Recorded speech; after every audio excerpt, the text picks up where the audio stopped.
तारीख थी 1922 ईस्वी में सर्वप्रथम भारतीयों ने संविधान की मांग की। किसी देश को सुचारू एवं सुव्यवस्थित रूप से चलाने के लिए कानून की आवश्यकता होती है, जिसे संक्षिप्त में संविधान कहा जाता है। संविधान का पालन करना प्रत्येक व्यक्ति के लिए अनिवार्य होता है। जो इसका उल्लंघन करता है वह उस देश के कानून के अनुसार दंडित किए जाते हैं। बेबीलोन के शासक हम्मुराबी सर्वप्रथम कानून का संग्रह किया। हम्मुराबी कोड विश्व का प्रथम विधि का संग्रह पुस्तक है। इस हम्मुराबी कोड में अपराध करने वाले को उसी प्रकार की सजा दी जाती थी जिस प्रकार के वे अपराध करते थे। सभ्य संसार में अब उस विधि को उचित नहीं माना जाता। भारत के प्रथम विधिवेत्ता मनु थे, जो पुष्यमित्र शुंग के दरबार में रहते थे। मनु स्मृति भारत का प्रथम कानून का संग्रह है। हिंदू विधि विधान का आधार है। Doctor B R. अम्बेडकर को भारतीय संविधान का जनक कहा जाता है।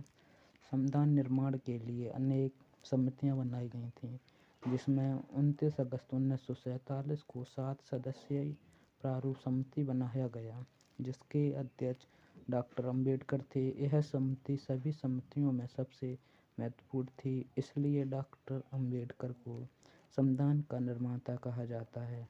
इन्हें आधुनिक भारत का मनु भी कहा जाता है।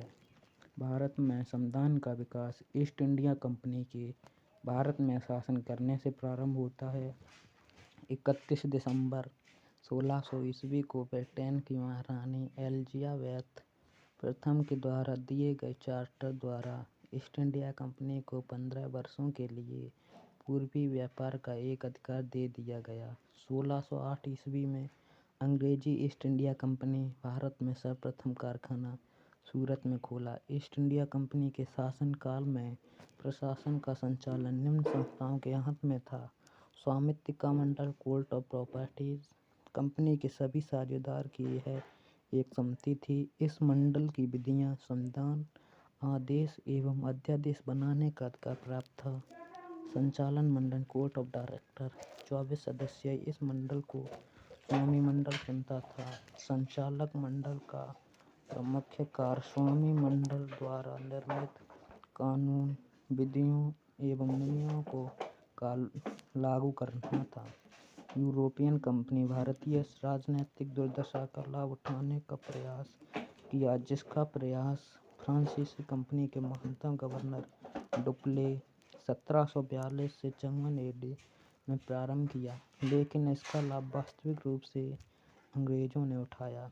23 जून 1757 को प्लासी के युद्ध द्वारा बंगाल विजय अभियान को अंग्रेज ने सफल बनाया। 22 अक्टूबर 1764 ईस्वी को बक्सर के युद्ध द्वारा अपनी राजनीतिक स्थिति अंग्रेजी ईस्ट इंडिया कंपनी ने मजबूत कर लिया। 12 अगस्त 1765 ईस्वी को रॉबर्ट क्लाइव और मुगल बादशाह शाह आलम द्वितीय के बीच इलाहाबाद की संधि हुई, जिसके द्वारा शाह आलम द्वितीय ने अंग्रेजों को बिहार, बंगाल और उड़ीसा का दीवानी अधिकार सौंप दिया।